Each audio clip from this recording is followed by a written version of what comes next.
Well, the first problem is find and draw fy in terms of fx and y equals to jx equal to 2 for x less than 0 and 0 for x larger or equal than 0 and less than 1 and minus x plus 1 for x larger and equal to 1 and less than equal to 2 and equals to 1 for x larger than 2.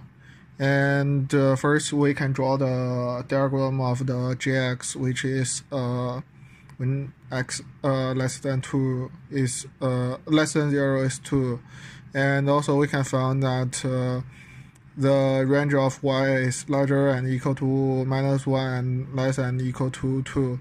So we can find that when y less than minus 1 is fyy is always equal to 0, and when y larger than 2, fyy is always equal to 1.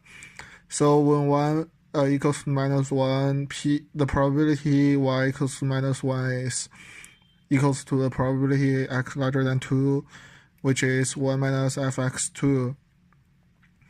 And when y equals to 0, the probability y equals to 0 is equals to the probability that x larger than 0 and less than 1, which is fx1 minus fx0. And when y equals to 2, the probability of y equals to 2 is equal to probability x less than 0, which is fx0. So and we can get when y larger than minus 1 and less than 0, fyy equals to the probability fx x over the absolute value of the deviation value for gx.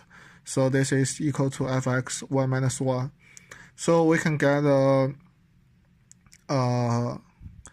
fy equals to 1 minus fx2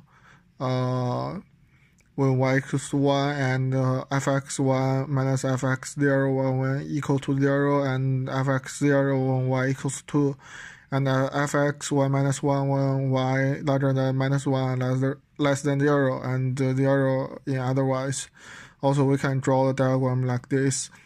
It's like there are 3 special values at y minus 3 discrete value at 1 equals to minus 1, 1 equals to 0, and equals 2.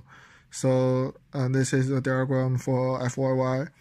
And also when y larger than minus 1 and less than 0, fyy equals to the probability that y less than y. So this is equal to p minus the probability minus x plus 1 less than y. So this is equals to the probability x larger than 1 minus y. So also equals to 1 minus fx 1 minus y. And when y larger than 0 and less than 2, fyy 0 equals to the probability fy less than 0, and this is equal to the probability x larger than 0, and it's 1 minus fx0. So fyy equals to 0 when y less than minus 1, and 1 minus fx 1 minus 1 when y larger than minus 1 less than 0, and it's equal to 1 minus fx0 when y larger than 0 and less than 2, and it's equal to 1 when y larger than 2. So from the density function fxx, we can draw the fxx like this way, and we compare these two, and finally we can draw fyy like this.